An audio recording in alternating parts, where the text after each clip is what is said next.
The haunting hour is at hand. Ghostly haunting since time began. Raw side paranormal seeks the truth, looking for some kind of real proof. Creepy floorboards and eerie dark mist. Grab your camera and document this.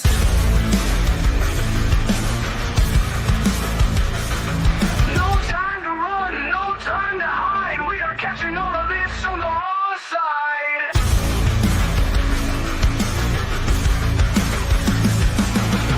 A slamming door causes a fright.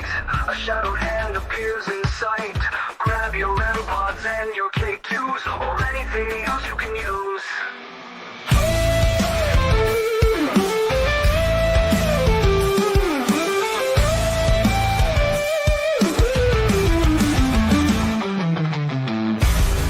No time to run, no time to hide. We are catching all of this on the wrong side. A slamming door causes a fright. A shadowed hand appears in sight. Grab your REM pods and your K2s or anything else you can use.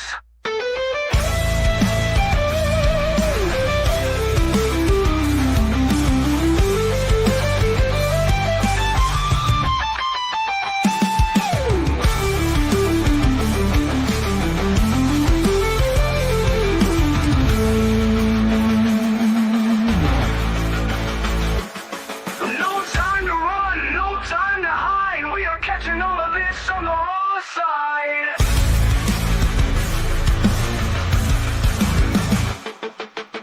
The icy air touches your neck. You feel like screaming, but you stay in check.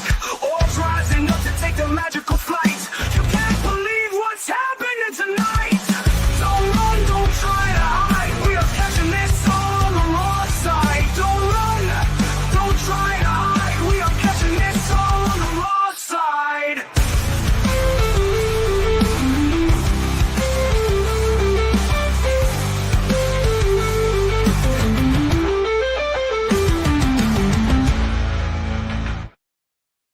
Hi, everybody. Happy Saturday. I hope everybody's having a great evening. Welcome to the Raw Side. I am so excited because we have the side-eye guy here. It took me forever, but I got him here, guys. Just all kinds of crazy stuff going on. Let's say hello to everybody in chat before we bring them on board. Hi, Michael. Welcome. And there's a Yummy Donut. Welcome, welcome. And Tanya and Ryan. And let's see who else we've got lurking in the shadows. Let's see, Honeybee. Welcome, welcome, welcome. I'm glad everybody could come and hang out with us. And I want you guys to put your hands together and welcome to the stage, the side-eye guy. There you are, sir. Hello, how's it going? Oh, it's going good. How are you? I'm well, thank you. Thank you for having me. Oh, thank you so much for coming. We finally figured it out. I mean, Oh, don't get me started. what a hot mess. I think what happened was that, as well, have the clocks gone back on your end? They haven't on my end. Oh, see, the same So thing that's happened to why, me like, last time. so I got the wrong day, and then we got the wrong time on the right day, and it was just a bit of a mess. So, but here we are.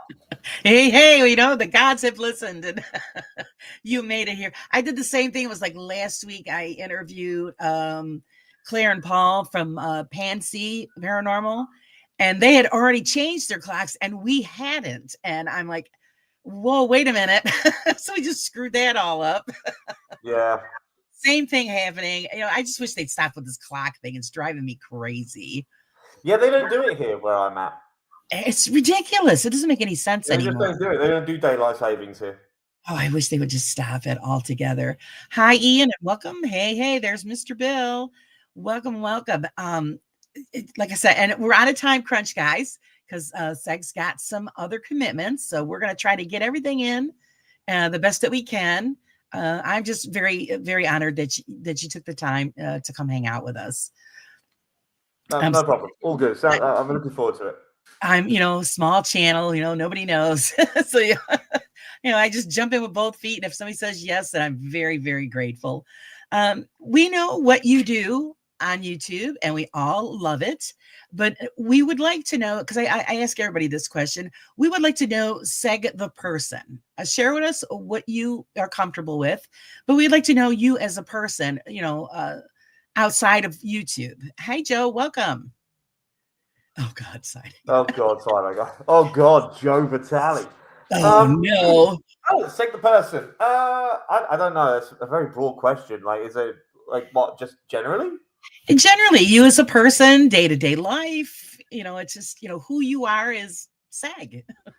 I have a couple of kids that I love to bits, and when I'm not playing around with them, I'm working on videos. I just work on video. It seems to be most of my life right now. I'm very much into what? Thanks for that, Joe. Oh. I like, I'm very much into my soccer. I'm a Brit, even though I live in Australia. I'm a Brit through and through, so I love watching and playing football. I like my movies. I like my TV shows. I like seeing my friends. Just I don't know. Just a regular guy. Just a kind of regular bloke. All right. Ryan wants to know how is it down under, mate? Ah. Yeah, it's getting hot now. So we're approaching our summer. Oh, yes. And the humidity is starting to kick in now, yeah.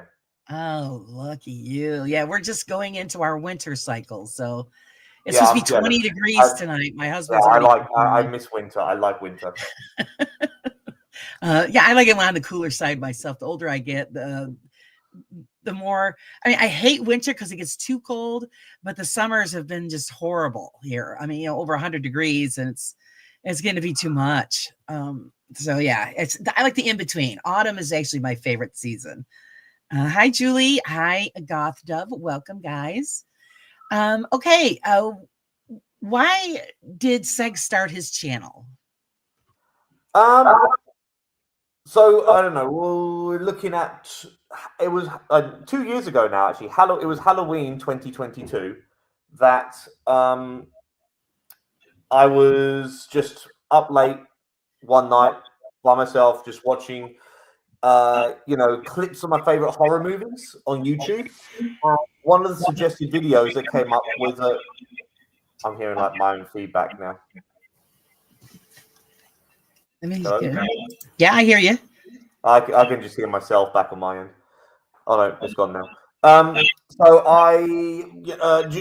So one of the suggested videos while going through this, just like my favorite horror scenes in different horror movies, was a Sam and Colby video.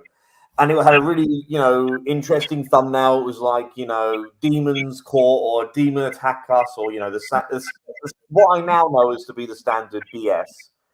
And I clicked on it and I thought it was hilarious. I thought it was really, really funny. And it sent me down like a little rabbit hole of watching, Sam and Colby. And from Sam and Colby, I got suggested Exploring with Josh, who I still like way more. Then Twin Paranormal, who I couldn't stand. And then a couple of other people who collaborate with these guys and all the rest of it.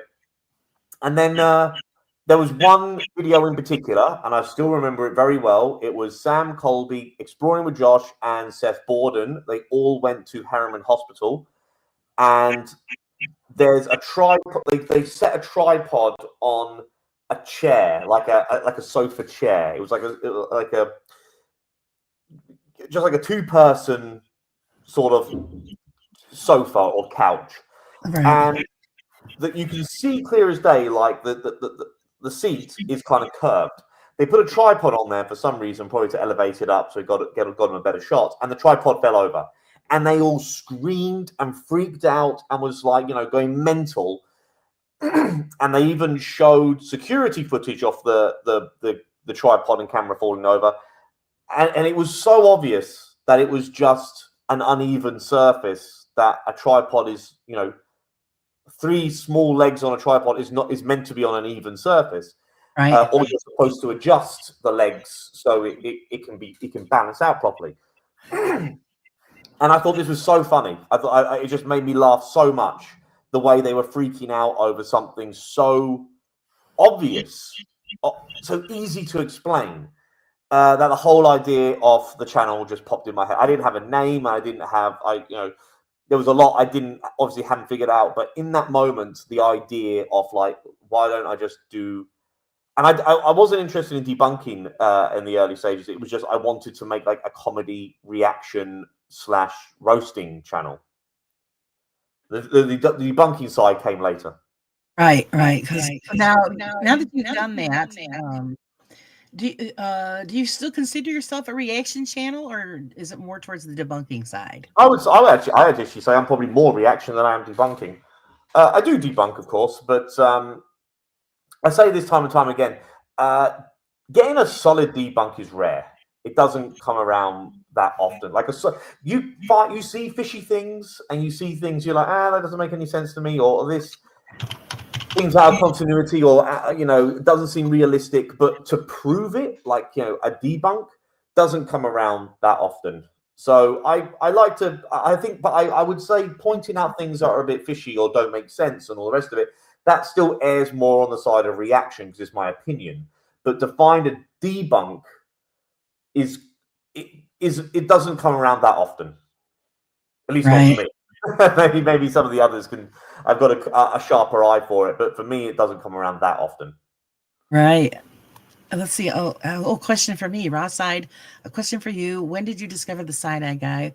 What was the first videos you saw? Oh, geez, it's been a while. I can't even remember, to be honest with you. I've been watching Side-Eye Guy for a long time. And I've enjoyed everything that he's done. He just makes me laugh. You got a great sense of humor. And so I always look forward to when you've got something coming out. But yeah, as far as the first one, I'd have to go and search back and see the picture. That would probably, ring bells for me of what was the first one. As far as your belief system, what do you believe happens to us when we pass on from this plane of existence? I answer this the same way each time. I think what happens when you die is what happened before you were born. Oh, okay. Not bad. And now we're going to move on. I'll just quickly say, like, a lot of people get, and some people think that's like a doom and gloom answer. I actually don't. I'm like, and it's easy for me to say this. Hopefully, touch wood, I'm quite a way off from dying, but maybe my position on this will change the closer I get to the end. But I don't find it particularly uncomfortable. Like before I was born, it was nothing, and I don't understand what's so scary about nothing. Like you won't even have a consciousness to perceive that there's nothing. It just stops, and I actually think that's okay. I know a lot of people freak out about that, but I think that's okay. If anything, the idea of a level of consciousness lasting forever is more terrifying to me. Oh, really? Yeah. Okay. So yeah, you're the first person I've ever heard explain it in that way. What makes you like an everlasting consciousness? I think is quite, and it's strange to me. Like the idea is that if you got like it's going to get deep now. If you got like a stream of consciousness that's existential, why would that only happen after death? There was unbelievable amount, arguably infinite time before you were born into existence. Right. So why was there no consciousness before? Like, we're very, very lucky to have this time we got. We all won the lottery. We all won the lottery. Pretty much, yeah. So to me, to kind of go, but I want more, and I want there to be something else. It's like you won the lottery. You're alive. And like, life can be hard. Life can still suck. Life can get difficult, but you're still here to experience those difficulties. That in itself is like a privilege. So, definitely. Joe agrees with you. He said, yes, Daddy Seg. Jeez. Hi, Jimmy. Welcome. Hi, Carla. Who'd I miss? Hi, Julie. I tried to catch everybody. Oh, my goodness. So then what would be your thoughts about people who believe in reincarnation? do you think that that has any kind of validity to our existence? I like the idea of reincarnation. I like the whole idea of life recycling. I just think that's a really nice premise. I just don't believe it. Like I like the idea of a heaven that, you know, when we all pass on, we will get to spend you know, another realm of our existence with our loved ones who have passed away. That, who doesn't like the sound of that? But that's the whole point, is that because we like the sound of it, we want it to be true, so we believe it. I need evidence to support any of that. Like, I like the idea of these concepts, of this philosophical concept. I don't have any evidence to back it up. Right. So yeah, that's where people lean on faith more than anything else, because we don't have any proof of to what's going on afterwards. Of course, that's why we're all in this business. Some people don't need faith, or sorry, excuse me, some people don't need proof, and that's absolutely fine. If you don't want, if you want to believe these things and you do believe these things, and then my opinion shouldn't affect or offend you in any way. Like, we all can have our different opinions on these things, but like, since you're asking me, like, this is just what I think. And I find it strange how some people seem to be threatened by that, or seem to get annoyed by that. And my whole thing is just like, you know, you believe what you want to believe. And if you want to live your life with those kind of, like, you know, expectations of what's going to happen, great, have at it. All good. Yeah, no, I agree with you. This is an open forum. Everybody has their own beliefs and traditions, and it's all welcome here. So it's nobody should feel offended, you know, because not everybody's going to agree. You know, everybody has their own. Because life would be boring if we all thought the same thing. Life would be dull. Yeah. Hi, Dawn. That's who I was. I knew I saw her in there somewhere. Didn't want to forget Miss Dawn. Okay, now we'll move on to, now that you've been to investigations with the famous Joe Vitale and the Miss Dawn, what are your thoughts about the paranormal now? I probably believe in it less than when I started. There you go. Well, I don't know. It's not as unfair to say. I'm still waiting for an experience. Yeah. So I'm still waiting for an experience. You're not the only one I've heard that from. I've heard that from a lot of people where they've done investigations and gone to supposedly haunted areas, and by the time they're done, they have more questions and more doubt than when they started. Yeah. Which makes sense if you think about it. Like, I think actually Joe has said this kind of line before. It's like, you know, where if there is such a thing as the paranormal, it's extraordinarily rare, like very, very rare. So you should have an expectation whenever you go to these places. Like, ignore all the BS channels, and they use silly devices and all that stuff. You should have an expectation that nothing will happen, because more than likely nothing will happen. You're in that. If a ghost is in confined within a certain house or a certain four walls, and they have all the time to make them, like, to interact with our world, like with the, like, you know, the reality we perceive, for you to be lucky enough to get a window into that, you know, after being there for one night, you know, it's gonna be, if there is such a thing there in the first place, and if you are lucky enough to see something actually happen, you've witnessed something very, very rare. Very rare. Yeah, exactly.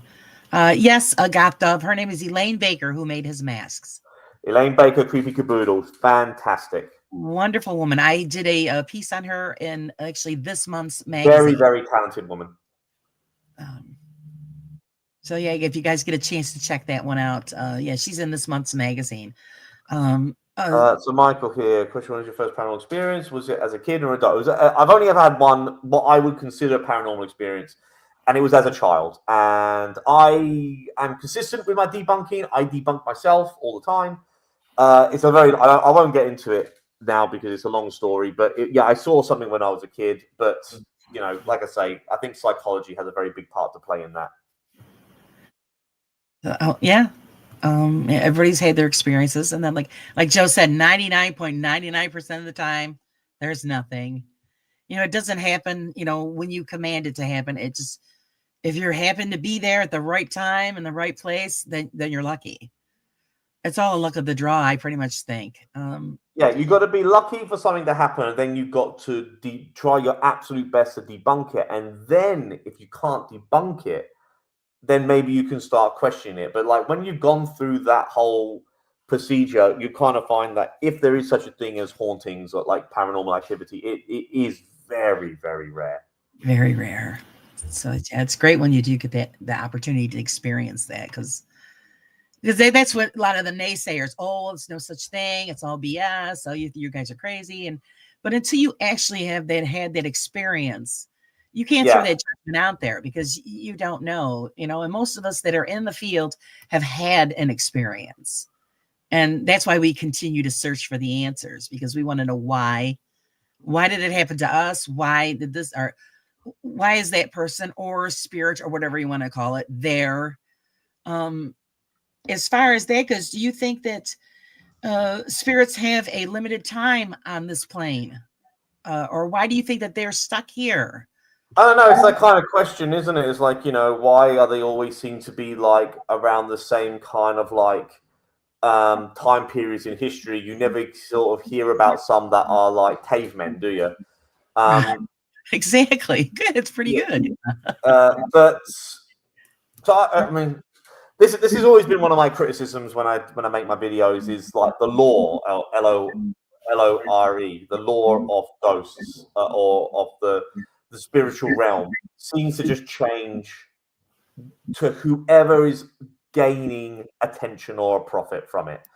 So like haunted property owners will say, well, it's a ghost and it's here, and for some reason it's confined within the four walls of my house, and you have to pay money to come in to see it. And you're like, why? And then there's other ones that say, it depends on if someone died in the house. That's where they're haunted. It depends if someone had a traumatic experience or a memorable experience. That's how this happens. No, it's not that. It's where they're buried, like, in a cemetery. That's where and it's like, what's the rules? And no one knows. So like, when you ask the question, like, what do I think about these things? I literally have no idea, because no one does. Like, if anyone says that they do, they're talking out of their ass. Like, no. There you go. Well, yeah, it's all knows. Like, it's literally made up. It seems to just be made up on the spot, depending on, like I say, whoever can. However the ghost story works, that's the rules they follow. It's as simple as that. Right. So yeah, because it's all an experiment. It's all a learning experience. Actually, Dove just asked a really good question, and I've been thinking the same thing, because you said like bags in a funny way. What part? Where's your accent? I am from central New York, at the foothills of the Adirondack Mountains. If you've ever heard of that. No, is that near the Catskill Mountains? Well, it's another range. Okay. I try to see if anybody. Of course, you've been here. Do you know where Buffalo is? I know the name. That's in upstate New York, right? Yeah, we're up. We're not considered upstate. Where I am is considered central. Is that where Kenny Biddle is? Is Kenny Biddle in Buffalo? He's closer. Yes, he's in Buffalo. Kenny Biddle. I am. That's why I've heard of it. Okay. Kenny Biddle. How long is that from Rhode Island? Let's see. Don't worry. Don't look it up. About 4 hours, 4 or 5 hours, I want to say. Okay. All right. Okay. So we're central. So no matter which way we go, it's 4 or 5 hours to wherever you're going. Kenny, I'm about 3 hours away from Kenny Biddle. Okay. So I always reference to the Adirondack Mountains, because usually everybody knows them. So we're like right at the foothills, and it takes me like a half hour, and I'm up on the mountain. So it's we're right at the foothills. Right. Oh yes, Bill, and I also mentioned Syracuse. We're an hour or so away from Syracuse, New York. No idea where any of these places are. It's hard when you're not in the country. You don't know where that is. That's why I usually reference the Adirondack Mountains, because usually everybody knows about the Adirondack. Never heard of that either, but I'll have to look it up. A beautiful place. Next time you come, you need to visit, because it is gorgeous. Let's see. Michael has a question. What could cause activity to happen if no one died in the house? Could it be the land? I told Beardo what goes on in my house, and he thinks I might have activity because I live in the boonies. I don't know what the boonies means, but I mean, like, he lives out in the country. okay, again, it comes down to that whole argument that of whatever fits the ghost story, really, doesn't it? Like, I'm not saying this to bring up any of the recent drama with it. I'm just talking. I'm going to bring this up because of the haunted history about the location. So don't everyone roll their eyes when I bring up the Conjuring House. But the Conjuring House is a very good example with this, Right? Where it was always like, from what I understand, no one ever claimed the house was haunted before the Perrons moved in. Right. And the house obviously was around for like hundreds of years before the Perrons moved in. It's a very old house. The Perrons move in. They're like, there's some ghost here. They pin it on Bathsheba, and then Elaine Warren confirmed it. We now know beyond a shadow of a doubt that she has nothing. All the allegations made about her are completely false. So what did I think at that time when that was first debunked, I think it was Corey and Jen that owned the Conjuring House. They were like, "What we need a haunting. We need a ghost." And it went from, we're going to say it's John Arnold, or it's apparently some random boy that is haunting the place. That's literally in the Conjuring House website. I can't remember exactly what it was. It's like just a random. And then it comes to, as we always hear, if all else fails, it's the land. And I just keep hearing this, and it's like, well, who on the land? Oh, there was a war fort there. That's been proven not to be the case. There was no war fort on that area of Rhode Island. It was like the closest battle that's ever been fought around there since the settlers came in was, I think, 80 miles away from there. And then it comes down to Native American. And it's like, obviously, we can't document that. Right. Because it was undocumented. So it's a very convenient one just to sort of throw out there that, so, and it's, I'm not saying to Michael that not what he's saying that isn't true and all the rest of it. Of course, I'm not. I'm just saying, like, I'm always wary about it because it's a very convenient, I don't know, not story. What am I trying? Plot device, I suppose, for want of a better term. Right. When it comes to these sort of things, because like if all else fails, just say it's that, and that's exactly what the Conjuring House went from. We have a villain, we have a spiteful, angry witch, and people would claim to hear Bathsheba Sherman on their devices, on their apps, on the there's clips of this. I've shown it in my videos of people saying they heard it in Esther's sessions, and there's no reason for it to happen because now it's real. That's not true. And we just go through as many ghosts as we can because the place has to be haunted. For some reason, like they have to kind of keep that haunting. So yeah, anyway, yeah. Yeah, no, yeah, I get what you're saying. If you can't come up with an explanation, then that's kind of like their go-to. Well, it's the land. But I think 9 out of 10 times there might be more history with the land causing a supposed haunting than it would be the building. Depending on the land has been around usually obviously a lot longer than the building has been. So yeah, I suppose but like again, just sorry to say this, but this is one of the things I don't understand about the whole lore of ghosts is why are they confined? If you can just roam a land, right? Why are you? And you've got all of eternity. Pretty much, unless there's an expiration date like we asked before, and there seems to be for some reason, because, like I said, there's no caveman ghosts. So, if there's an expiration date, why are you kept within the confines of certain parameters? Some of them seem to be in 4 walls, or inside a small house. Exactly. Others roam around the land. Others are in all of Disneyland. Some are in hotels. Some are in canyons, some are in forests, it's like, what are the rules? Why? Exactly. If they can just roam anywhere, then why would they stay? Like, I mean, I'm sure there's going to be answers to this, like, oh, they have to stay here because that's where a certain, like I say, significant moment in their life happens, so they're not allowed to leave or they don't want to leave. I'm sure there's all these sort of answers to it, but it just, to me, none of them are really satisfactory. and it's all just hearsay. It's all just made up, really. That's the way I see it. Well, yeah, it's because we don't know the answers. No, you don't exactly. We don't know the answer, We so just we don't don't. know the But like, answers. but You I know, think those questions need to be. And that's the thing. It's easy for me to ask those questions, but no Right. one has the answers. No, everybody has their opinion on what Yeah. it would be. Like mostly, like I would think if it's you get to a residence, abandoned home or building or whatever, and that has a constant activity, it's usually something that's traumatic. I think that would keep something there. Like somebody may say was murdered or something like that happened, something violent, and I think that would be the only reason that something would stay around, because maybe they're looking for justice or help. So, but I would assume with that they're being kept there, not necessarily, maybe against their will, but unknowingly kept there. Like they don't know how to move on. Is that the argument? Right. Because like otherwise, why would you want to stay somewhere? That's another thing as well. I've never said, like, if ghosts have got the ability to roam around, why would you ever want to stay somewhere that was Exactly. like a horrible thing to relive all the time? Right. So yeah, like I say, God does. If you have a choice, pick somewhere that you like. Yeah. But again, like you're saying, maybe they don't have a choice. Or like you said, they just don't know that they have passed on, and it's kind of like a loop, and they're stuck in this loop and until they're released. I mean, it's all just you're all just guessing. So we don't know. Hi Giselle. Hi Mark.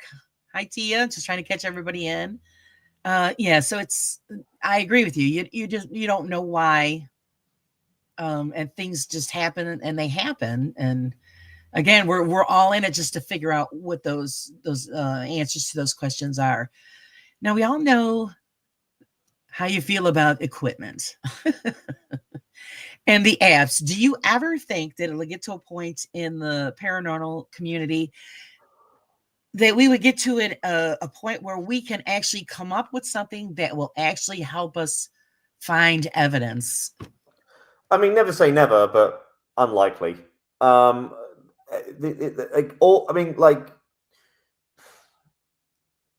The technology that we have for ghost hunting equipment is exponentially better now than it was 30 years ago. There's no doubt about that. So in another 30 years, who knows? And 30 years after that, who knows? It may not be in our lifetime, but we may be ghosts and we can play around with the new equipment. But as all I can really go by is how things are right now. They're for entertainment. They can be fun things to use to keep, honestly, because when you go to these ghost hunting places and you're ghost hunting at these alleged haunted locations, and if you don't use devices, if you don't do anything, it gets very boring very quickly. Right. If you just want to sit there and just hope something happens, which is the best kind of evidence you can kind of get, is literally no prompts, no assistance, no toys, no devices, no anything. Something gets thrown across the room and you can't explain it. That's the evidence we're all looking for, and that's what we and if you hear enough stories, apparently those things can happen, or they do happen.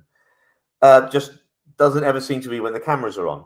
So that's kind of what I think we're going to need. We need something like that to happen consistently, that we can see clear as day and we don't think is tampered, etc., etc.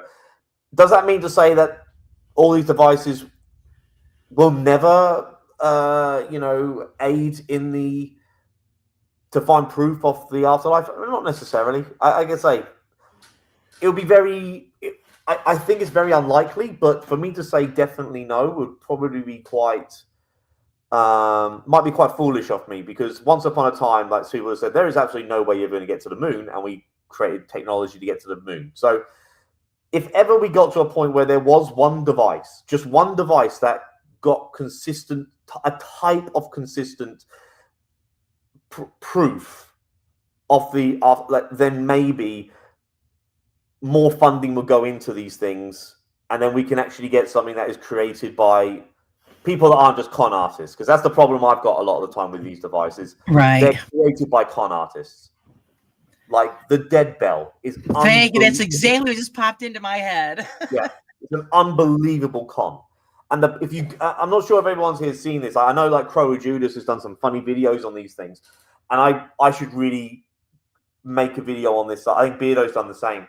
But when you see the prices they charge for these devices, these toys, it is criminal. $200 for a bell. For a bell, like it's absolutely ridiculous. It is. So like I say, I've always say this on my channel. I want to be wrong about all of this. Who doesn't want to be wrong about? Who doesn't want ghosts and cryptids and portals and all that? We all want it to be real because it's exciting. It's interesting. It makes. But the lure of that is quite enticing, and you end up believing stuff just because you want to believe it rather than it's real. But I do want to be wrong about all of these things. Sure, because then there's the proof. Because I've already had mentions on other programs and other people show that about the bell, and there's so many ways that could be rigged to be fake. Yeah, there's step. I'm not wrong about the bell. The bell's bullshit. That's the one problem right there. It could be rigged up so many ways, so it could be falsified. Because I come out and tell it, why spend $200 on that when you could buy a $5 bell? Yep. Stick it somewhere and just leave it. If something's going to make it ring, it will. And it's only $5. I mean, I haven't had a chance to test it out because I do have one of those bells, and I'm going to take it somewhere and test it just for the hell of it because that's what I like to do. But it's not a guarantee. But if something does make it ring, then it'd be awesome. But this way you could prove it's not rigged. It's not jimmied with fishing line or any other kind of crap. It's it's just a bell. And that's it. Just a bell. I think it was $120 or something like that. So it's insane. Hi, Julia. Welcome. Because I've also talked with other people about the equipment, and because you got some that love it, some that don't, and then you got some in the middle. I always say, use it, try it, because this is all an experiment. It's all a learning experience. You never know. But I really wish that the groups that have been in the paranormal, more than 30 years, you have so much data that you've collected. There's got to be a way where everybody could join their data together and come up with something that would actually help us detect, whatever is out there. Yeah. I think if you're going to look for something that is like when you'll start using the word as proof and evidence, with the greatest respect to everyone out there who creates these devices, because you do stuff that I could never do. But I think in order to answer one of the biggest questions that humans have always had, you need some of the greatest minds that humans have at their disposal. So you need to get some of the greatest minds to work on this sort of stuff if you want to create methods and means or devices or whatever it might be to really get real answers. Right. Of course, we have to first get them to accept what we're doing. Yeah, you need to get them to listen to it, and most of them seem to think it's just it's nonsense. So yeah, to say crap. Yeah, that's it's kind of like it's a bit of a catch-22 sort of thing. Exactly. Mark says, Seg, how would you know if you were wrong? Is there a specific defined experience, etc.? How would you know if you were wrong? Well, I suppose I would have a paranormal experience I couldn't explain. I suppose that's how I would know if I'm wrong. Like the proving a negative thing is always, you're fighting an uphill battle just by that alone. Because to know I'm wrong about something that we have no evidence on is circular logic, if you know what I mean. So we don't the onus is on proving if ghosts are real, and until we can prove that they're real, they're not. Right. That's the way science really works, or that's how science is quite clear on these sort of things. So I want to be wrong, but that doesn't mean I am wrong. And I think it's great that people want to go out and have fun ghost hunting like I do. I think it's great if people want to go out and really try and help to find answers on this. I think that's great. But until we have proof, like real proof, and there's some compelling stuff out there. There's stuff out there that I look at and I go, wow, I don't know, but I've got no answer for that. And that's interesting. It doesn't necessarily prove it, but it is like interesting cases that have that. And the problem is you've got all the fake channels that muddy the waters, and they're a big reason why the paranormal is a laughing stock with science. Right. Huge reason why. Like, you can say all that stuff. Ed and Lorraine Warren has set a lot of paranormal investigating back so far with their BS antics. And then you got all the stuff on YouTube and all the TV shows with, there's a few exceptions, of course, but it's just, it gets sensationalized so much. Oh yeah. Oh, it's way overkill. Like Honeybee says, how do you use gadgets to detect a ghost when we don't even know what a ghost is made of? That's another one as well. They keep saying things like, use the battery from my camcorder to take energy. It's like, how do you know it works that way? Like, batteries have only been a thing, since the 70s? Oh, geez, I don't know. 60s, I never looked at like an actual battery. It's like, so, all the ghosts that have died way before that, how would they even know what a battery is? How were they able to? Because we have ghost stories from hundreds of years ago. They didn't need batteries. Or like, take the energy from me, take my energy to communicate. It's like, we don't know yet. We don't know what it's made of. We don't know what they need. For all we know, you could leave out a can of baked beans, and that might be what they need. We have no idea. Right. Yeah, you might be right, Bill. 1920s. I know it's been around a long time, batteries. But as far as 1920s. Okay, I don't know why. I just thought I was trying to think of like those old camcorder kind of things that you see, like wireless sort of ones. Friday says we have no way of detecting life energy. See, that's what I'm saying. If we could, again, we have to get the great minds to accept what we're doing, to put their energy into, coming up with things that can detect that kind of energy.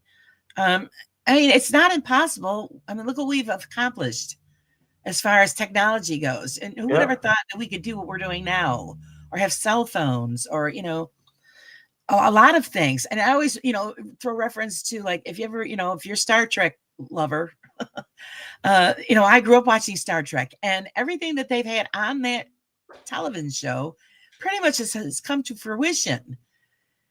As far as like communicators, that's the phones. I'm still waiting for warp speed. Yeah. Me too. I've heard. One day, one day we probably will. Like, it won't be in our lifetime, probably not in our kids' lifetime.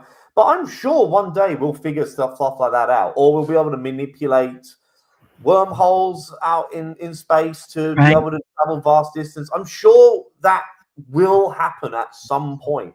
Like, we're already getting to a point where we're like, we may be able to. I don't think we're going to do it now, but there was a lot of talks, and we do have the technology to get people to Mars. Yes. It's a one-way trip, but we can get people to Mars. That's crazy. It is. See, we never thought that you could accomplish something like that. Yeah. So, one day all those things may happen. And yet, like I say, who knows, one day something might come out. God, I hope it does. That would be amazing. Something about the afterlife. Julia, you're right. She wants a transporter. I actually heard stories. They are working on that. I'm not going to get in it. Every single airline will do their absolute best to make sure that doesn't happen. Yeah, I agree with you, because then it would just totally put them out of business. You're right. Beam me up, Scotty. When they perfect it, then I'm on board. But until then, I don't look forward to, having my head put back on backwards. It'd be a little inconvenient. Apparently the first battery, 1800s. Yeah, I figured it was in the 1800s. Really? What, is it those old cameras, maybe? Do they have a battery? It could be. Because I know this, when they were coming out working with electricity and all of that. So, yeah, I think that was an offshoot. That's crazy. Okay, well, thank you for looking that up, Bill. Thank you. Mark says, I believe in ghosts and spirits, etc., but I just don't know exactly what they are. I completely agree with Seg, though. Well, that's what it is. We don't know. See, everybody has their own theory. I believe that we turn into another form of energy. What that energy is, we don't know. But I mean, that's my opinion. You're a higher form of life, and that would be energy, wouldn't it? I mean, what? Maybe Will it be not. conscious? Yeah, I think you're conscious. You know what's going on. As far as the hauntings and this and that, like if you do have an intelligent haunting, because people have said they picked up data where they've found that the haunting was intelligent. That's amazing. I mean, I haven't had that experience yet, and I've been doing this a long time. Again, like you said, you're going to pick up EVPs.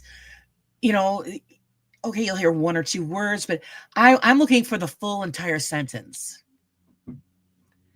Actual conversation as far as EVP goes, where you're questioning and receive a full answer. That would be awesome. Yeah, it has to be consistent. Yes. And not using any like the one-off sort of thing, which is what mostly happens. Or if they answer a question from like 3 questions before kind of thing. It's like, you've got to literally, it's got to be consistent, intelligent, on time kind of responses.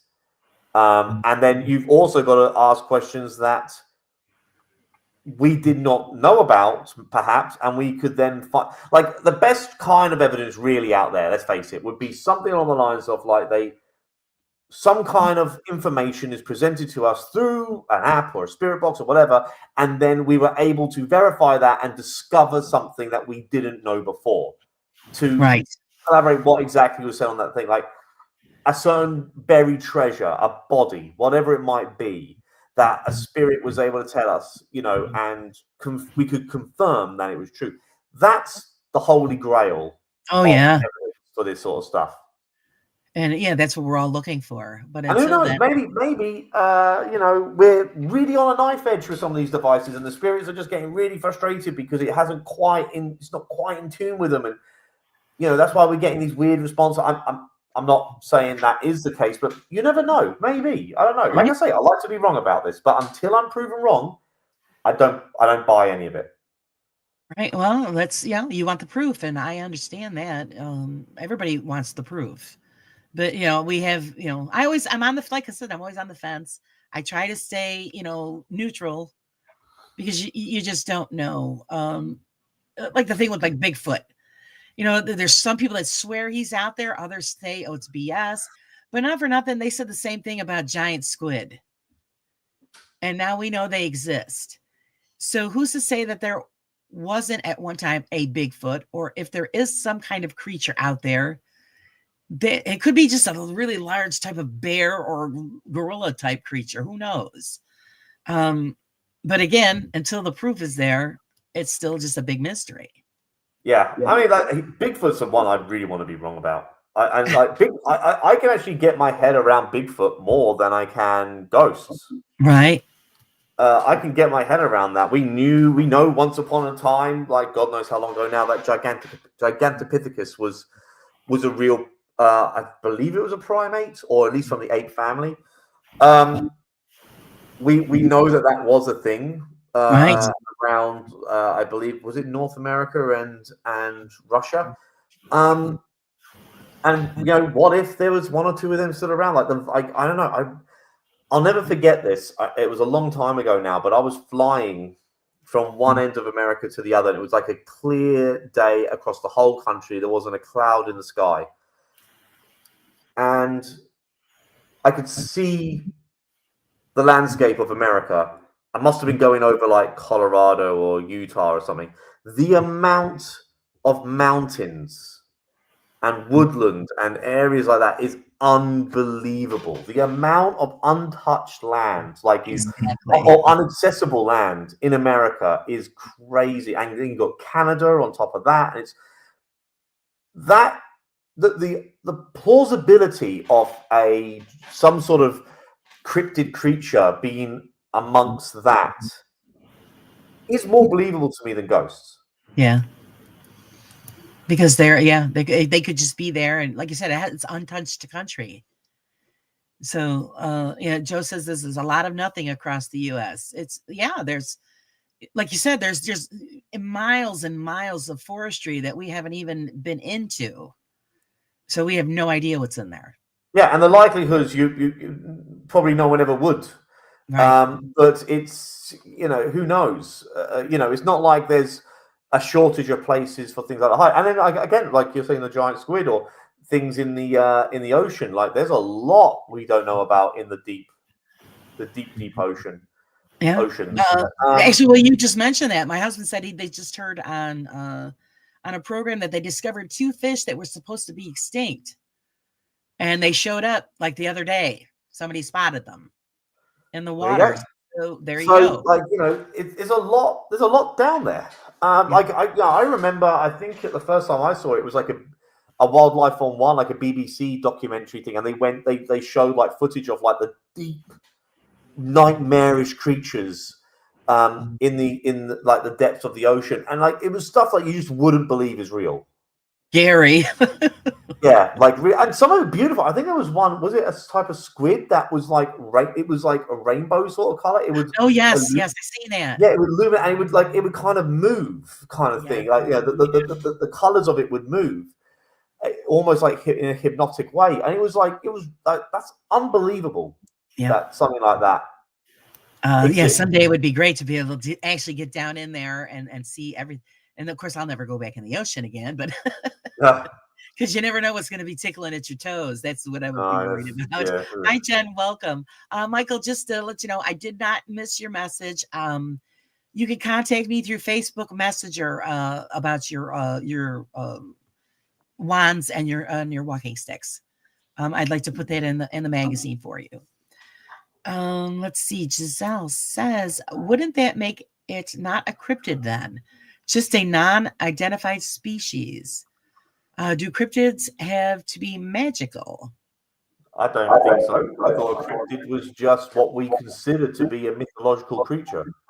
Right. That's what I mean. I don't know. I don't know, Giselle. Maybe that's the definition of cryptids. Maybe they have to be magical in some way. Like mythological doesn't necessarily mean magical, of course. I suppose if one day we discovered a griffin is real, that's not magical. It just is a very bizarre looking creature. Right. I agree with you. Yeah. Bill says that how would we know? We know more about outer space than our own oceans. You're right. They've always said that we know more about outer space than our inner space. I mean, we haven't even touched the depths of the ocean yet to know what exactly exists down there. And we're already shooting across the stars. I think the reason is because the human species is destroying the planet, and they're trying to find a way to, to get us out of here before they blow it all up. It's crazy. Oh, let's see. Mark says they found a Nessie-shaped item in Loch Ness on radar the other week. It's quite compelling as well. Really? I did hear something about they've scanned that place back and forth. They've done a lot of work on the Loch Ness. And like I've been to Loch Ness. Like it's big, but by a giant underwater creature, it's not that like standards, it's not that big. Right.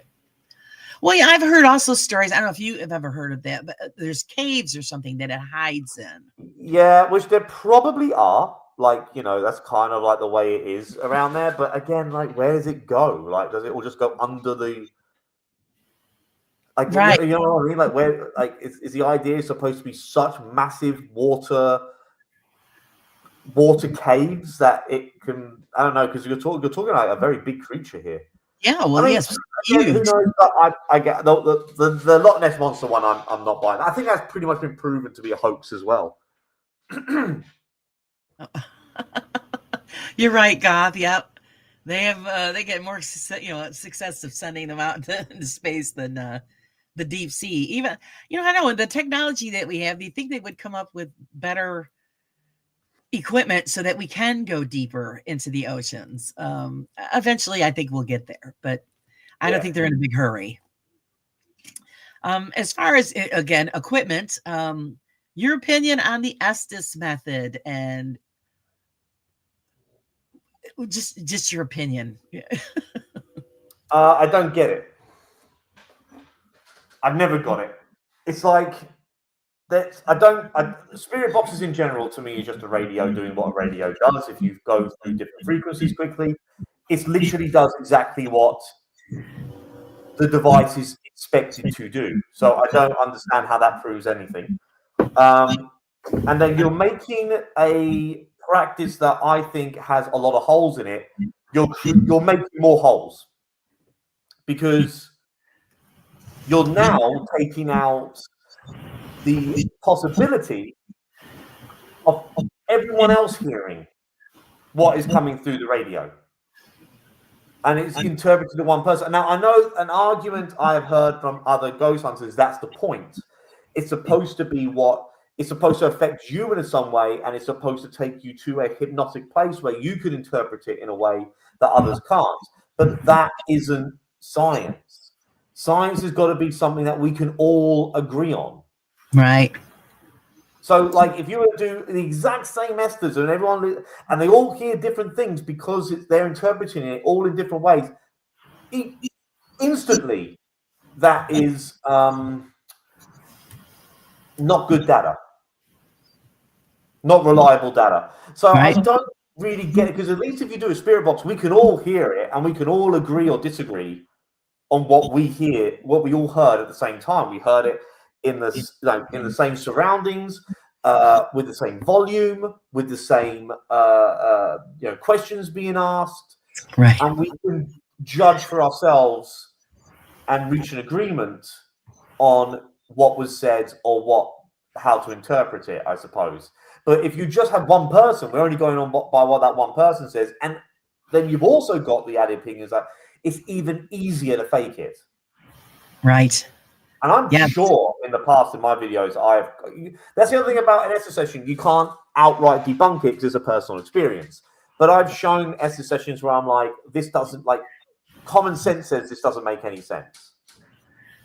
Right. Well, I agree with you, because only the one person hears it and they're going to interpret it their own way.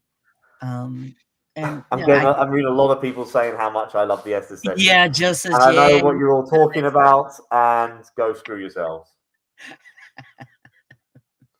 Okay, what was it like? What was your experience with investigating with Joe and the crew? Yeah, that was great. I've not done one investigation that I've regretted anyway. I've enjoyed all of them. Is there any chance of you investigating anything locally? Yes, there is. It's something that I've been meaning to do. I might wait until winter ticks around, because I don't, unless I can find. It's really hard to find places here, though. There's a couple of places I know that are outdoors, which I don't really like, because there's lots of ways for contamination to come into that investigation. But sorry, 2 seconds. Oh, jeez. Oh, see, you scared him away, Joe.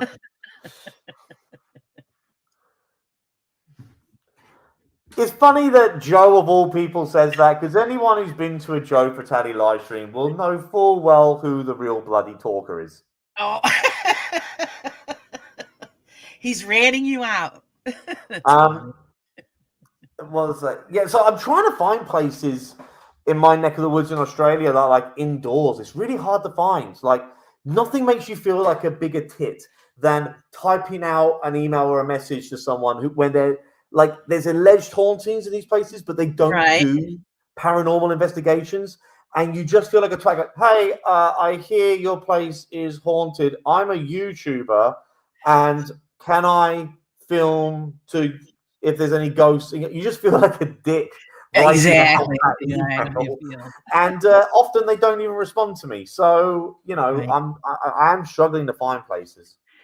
Because to be honest, I've never heard of any kind of investigations coming out of Australia. Yeah, there's not very many teams out here. Amy's Crypt goes to a few places. Of course, Adelaide Haunted Horizons have some some awesome locations. I live in a part of Australia that isn't quite as old, or at least hasn't kept a lot of its history like Adelaide has, and perhaps Sydney and Melbourne. So it's a bit more modern all around here. They tore down a lot of their more historical buildings in like the 80s, 90s, unfortunately. Now they're protected, but back then they were not so protected. So there's not a lot of history here where I'm at. So I hope I would like to. I'm going to keep trying. I would like to do some more locally. It's really frustrating that there isn't more places. Right. Yeah, because you don't hear very much about it. So that's No. Hi, Jakey. Welcome. Friday says, when do you plan on investigating again in the U.S.? That's a very good question, Friday House. I'm maybe a little bit reluctant to answer that right now. That could be one that I would be happy to answer early next month. So there you go. Things start happening during the course of November. So I'm hoping I'll have answers for you early next month, but I don't want to say too much right now because I don't even know what's happening. So I don't want to get anyone. Sorry, that was my phone. That's okay. I don't want to get anyone's hopes up, and I don't want to start making plans or anything like that happening until I really know what's happening. But I would like to. Yes, the answer is hopefully yes. All right, because that's what I was going to ask you, is that when you do come back to the U.S., do you have a list of places that you do want to visit, and who do you want to investigate with? America and England have got some great places. It's bloody annoying. I live here in Australia. In America, I'd love to go to the Monroe House. I'd love to go to Waverly Hills. I'd love to go to the Winchester Mansion. I'd like to go to where else? Steve's House of the Dead, of course. That's probably the top of my list. The McIntyre Villa. I think that'll be fun to go to. There's a fair few places knocking around. So it's great. You got a good list going on there. And who would you like to investigate with? I don't know. Whoever's up for it. Whoever's up for it. So everybody got to put in your requests now. Mark wants to know if you ever plan on doing any investigations in the UK.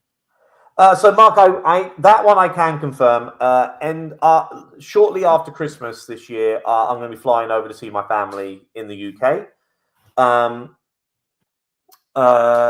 I'll be there with my kids, of course. So I won't have tons of time to go and do all these things. But I'll be in the UK for 3 weeks, and I've already got planned to meet. So myself, Beardo, Mythos, and I believe Mr. Grey.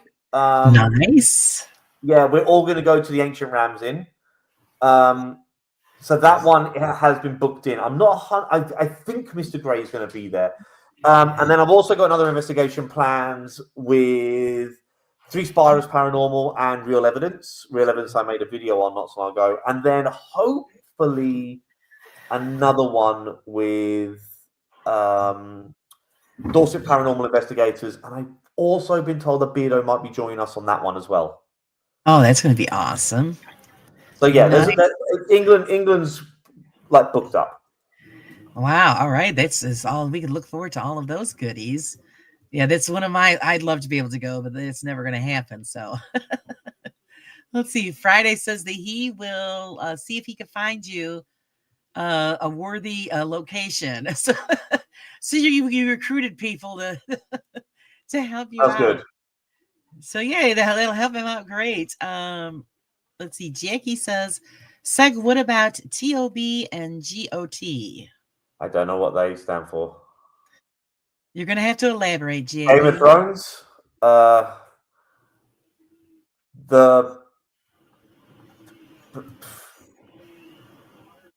Is it the Ouija Brothers and Ghosts on Trent? The Ouija Brothers and Ghosts on Trent. I've got you, Jackie. Yeah, I don't want to say I have been in talks with other teams, but other teams not. So we'll see. But the good thing about the UK is that's where my family lives. So I'm going to be going back to the UK all the time. So if a collaboration doesn't happen this time round, it will happen next. You know what I mean? Like, Right, always eventually. going to be going back to the UK because, like I say, that's where my family live, and that's where I want my grandkids. So my kids want to meet their grandparents. So sure, that'd be great. So yeah, it's always an option. What do your wife and children think about what you do? I think it's kind of weird. Well, my kids don't really understand. Well, they're young. My daughter is she's a lot like me. She's a bit of a weird kid. She likes horror stuff and scary stuff. But she said to me one time, it was very cute. She said to me, like, Dad, you know that thing, you know that your YouTube, because she understands YouTube now. She wants to be like a YouTuber already. And she's like, you know that channel you do? Like, can you make one for kids? Can you do one for kids? I'm trying to figure out something to do for kids, but I don't know if I got the patience or the I don't know, the brain power to do a kids YouTube channel. Right. Bill wants to know real quick, can you show us the inside of your mask? Or at least can you describe what it's like on the inside? I'll show the inside of this mask. Wait a second. Okay.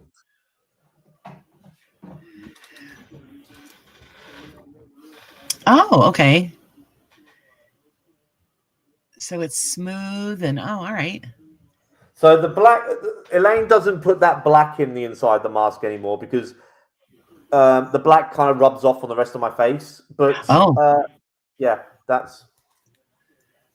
So there you go. Not bad at all. Yeah, she does a great job. She does a great job. So, I enjoyed talking to her and seeing all of her stuff. It was really fun. Oh, Bill, stop being a smarty. It's the same thing. Did you ever get a chance to watch that video, the spoof that we did? When the last time you had to cancel the show, so Bill come on? Oh, yes. Sorry. Yes. I did. It's funny. Yeah. Yeah. Okay. I'm glad you thought, because I thought it was hysterical. Yeah, and he felt bad that you couldn't be there, so he hurried up and just made up this seg on a stick.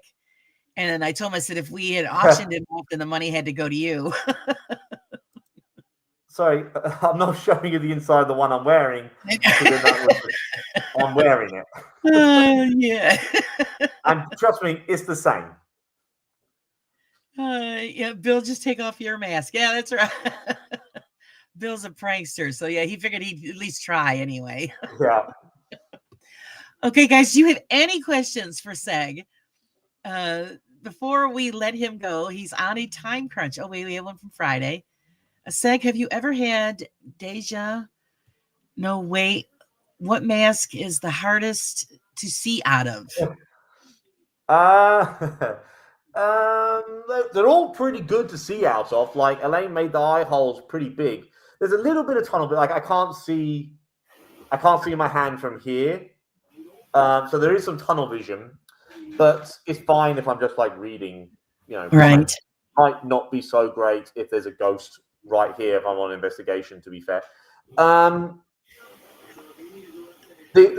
only one I got is like I believe the Halloween mask, the mouth on that is quite small, so it's harder to hear me. Like the mouthpiece on this is quite big, so you can probably hear me quite well. Right. But on the other one, yeah, not so great. Yeah, that one was creepy. It did give me the creep. But it's such a great mask. I love it. That's going to be every October. I'm going to be using that mask. I love it. How many people did you freak out wearing that mask on Halloween? Yeah, fair few. Fair few. It's great.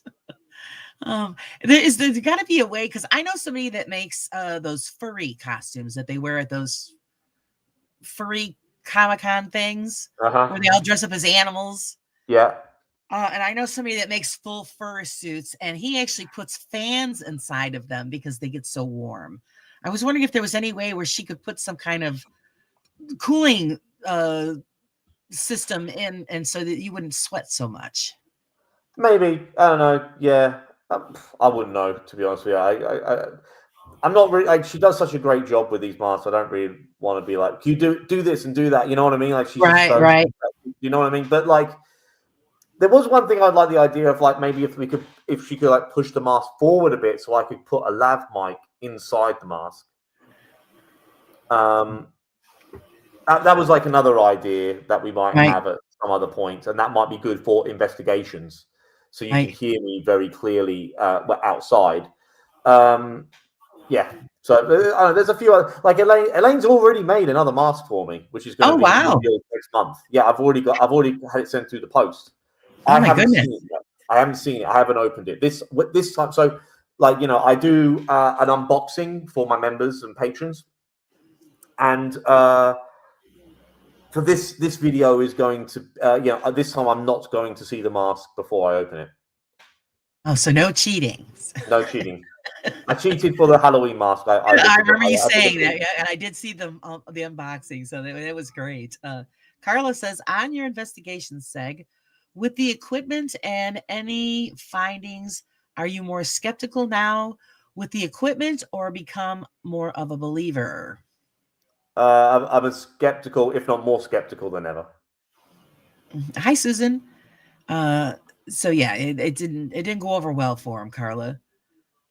Yeah, we talked about that at length earlier. Yeah, but like, yeah, I'm not convinced. Friday would like to know if it could work better to do a boom mic on the mask. Yeah, that could work as well. It's one of the things where I'll have to like experiment around with a few things. Right. Bill wants to know, what's the turnaround time on a mask? I would say, but the actual creation time, it can actually take longer to send over to Australia sometimes, those parcels. But it probably takes Elaine about, I would say, 6 weeks. Right. And she's located in the UK. So yes, it's different from wherever, she's shipping to. Yeah. Carla says, what was your very first video you made that brought on the side-eye guy character for those who don't know? It's still on my channel. The very first video would have been when Exploring with Josh and Seth Borden went to the Washoe Club. And yeah, I actually did a live stream with Crow Judas. I can't remember when I reacted to that video. And it's weird how different it all sounds compared to my videos now. Like there's been a very big change in the quality of my videos from then till now. But it's always fun to go back and see where you sort of started, kind of thing. Right, because now you're more seasoned, so it's yeah, I'm definitely more comfortable on a microphone. Before then, I was very wooden, quite rigid. I wasn't very comfortable doing the like that's just something that comes with time. And I hear that from a lot of people, and I don't know. I just don't get it, because a lot of people, when I have them come on, they say, "Oh, I'm so nervous." I go, "Why are you nervous? You pretty much know everybody that's in chat." I says, and it's just like having a phone conversation with your friends. So there really is no reason to be nervous. I used to get nervous in live streams. And I try. You can sometimes every now and then, like you can kind of catch yourself like, oh god, like I'm talking to X number of people right now, and they're like listening to me, but then you just kind of switch forget off that part. You just kind of have to you can't get all in your own feet, in your own thought bubbles about that, and you just got to let it happen.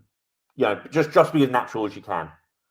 Right. Yeah. That's I don't know. Maybe you just. Thanks very much, Carla. I don't think of it that way. It's just like Bill says, I'm so nervous on your live, Laura. There's no reason to be nervous, because it's just like, well, for me anyway, because it's like right now it's one-on-one and some friends in the chat. I don't think about the number or people who are going to see it afterwards, because I'm in the here and now. So, it's totally different. Like if you're on stage and you're talking to a bunch of people, then because you could see them all. So maybe I think it's the virtual side of things is easier for you just to switch off. Right. For sure. Like, if I got like all wrapped up in those sort of feelings, like, I'd be like, I've had now with the whole channel, I don't want to sound like a dick when I say this, but like, I've had millions of people watching my videos now. Right. Like, over 3 million people have watched all the videos that like YouTube give you that data. Right. That's fantastic. I've got my own feeling as well. Like, there's no way I'd be able just to address 3 million A people. stadium, right? You know, I know those 3 million are returning viewers, so let's just call it 1 million or whatever, or you know, even 500,000. Let's just Right. You know, if you're just there to address 500,000 people, that's freaking insane. Oh yeah. Insane. You know, when it's just over the course of time and videos and it's all virtual and all the rest of it, you can't get too bogged down with stuff like that. Yeah, you just I just don't think about it, and you like same thing. You just don't think about it. Well, you might look at it later. You're like, oh, geez, but I mean, you know, at the time, Yeah, exactly. Yeah, you just don't think about it, and you just do your thing. It's, you know, how bad can it be? You know. And I always try to make it as comfortable for everybody that comes on as I can, because I know no, it's been nice. It's been nice. Oh, I'm glad, and I really, really appreciate it. You have no idea. I really appreciate it that I finally got you to come on here, and that we could pick your brain a little bit. What is the future plans for SEG? Oh, it's a good question. Every time I try and do something different, it doesn't seem to go down so well. Like I've uploaded a video earlier, and it was like, oh, I'll try something a bit different. I was like reacting to Corey Feldman's ghost story, and it's not doing so great. So I don't know. This is the thing. Like, I try and do something different, and well, I try and judge and see if people like it, if they react to it well, and I can sort of steer the channel down different avenues. But I've been doing consistently uploading videos to YouTube now for about 1.5 years. I've got no kind of like plans on slowing down. I'm still enjoying the videos I'm making, so I'm just going to carry on with that for now. And then every now and then just try something different and see if anything sticks, or if, you know, people find certain different types of videos I do more entertaining. I don't know. Right. Carla wants to know, is it difficult to rebuttal the negative viewers or haters? Because some people are so cruel. I am sorry if you've ever had to deal with that. Beardo too. Me personally, I ignore it. I really do. I just don't bother. Like, I actually got some people having a go at me with the Corey Feldman video, and I just ignore it. Like, let them have their say. I don't delete comments unless it's, you know, particularly nasty. Right. And even then, like, if they can be nasty to me, I don't care.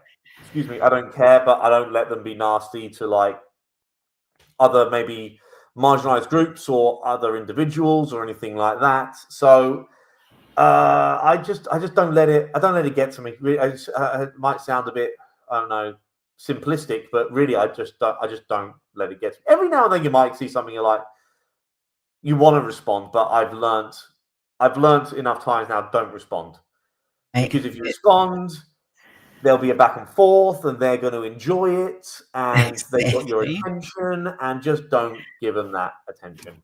Exactly, because that's what they're looking for. Yeah. You know, they didn't make your world go around before you started this. It ain't gonna affect it afterwards. So, Yeah. You know, it's just the way it goes. As far as the final question that I want to ask you is, as a whole, what do you think of the paranormal community today? Have you noticed any changes, and do you think it's for the better or not? Yeah, I do actually think it's for the better. I've noticed that there's been certain ghost hunters who have maybe changed the way they've done their videos, or have been very open to having civil dialogues with us. Yasko, for instance, puts a disclaimer at the beginning of his videos now that it's for entertainment, which he never used to do that before. I had a back and forth with Colin of the Paranormal Files, where he changed the thumbnail of one of his videos when I called him out that was wrong, and he agreed, and he changed his thumbnail, which he didn't have to do, but he did. There's certainly other, like, you know, ghost hunters or other paranormal channels who have watched debunkers, and they have been influenced on their young channels to go a certain direction with their investigating based on some of the things that we have said. There might be some no hope for other channels, of course. I don't ever see Twin Paranormal ever changing their rubbish, because the way they see it is that they have a formula that works, and it doesn't matter how immoral some of that is. That they're making money, and that's all that matters. But so it's never going to be perfect by any means. But I personally do think that we're making a difference. A lot of people try and say we don't, but I actually think we do. Yeah, I agree with you. It's changing the way people look at the field and what we're doing. And it's giving the people the real look of what the paranormal is about, as to the Hollywood, showstoppers. Yeah. And I love it that everybody is bringing awareness around to those people. Because if they didn't, what people would get into would be just, and they still get into it. It's horrible. Being taken advantage of, as far as, money wise and everything else. It's just, it's really disgusting. It's not right. You guys, please, just thank you for coming. Thank you, Seg, so much for coming. I want everybody to please check out the magazine and the upcoming issue for December, because Seg is going to be in it. And I hope you enjoy it. And please submit all of your material by the 25th. Seg, I would love it if you would like to write up something and add it to the magazine as well, because it has to do with the community and it's community based. And I like it when everybody takes part. And it's, if everybody's free to send in whatever you want, pictures, jokes, whatever, it doesn't make a difference. I just want everybody to be a part of it. Thank you, everybody, for being a part of the show tonight. Please remember to subscribe to Seg's channel, like and share this one out so everybody gets to see our little chit chat here and hang with the rest of us. And I hope you will be willing to come on again at some other point. Yeah, sure, for sure. That would be fantastic. Maybe we can get our times right. Yeah. What a hot mess that is. But until then, everybody, thank you for joining us. And I hope you guys have a great rest of your week. Until then, thank you for joining us on the Raw Side. Everybody have a great night.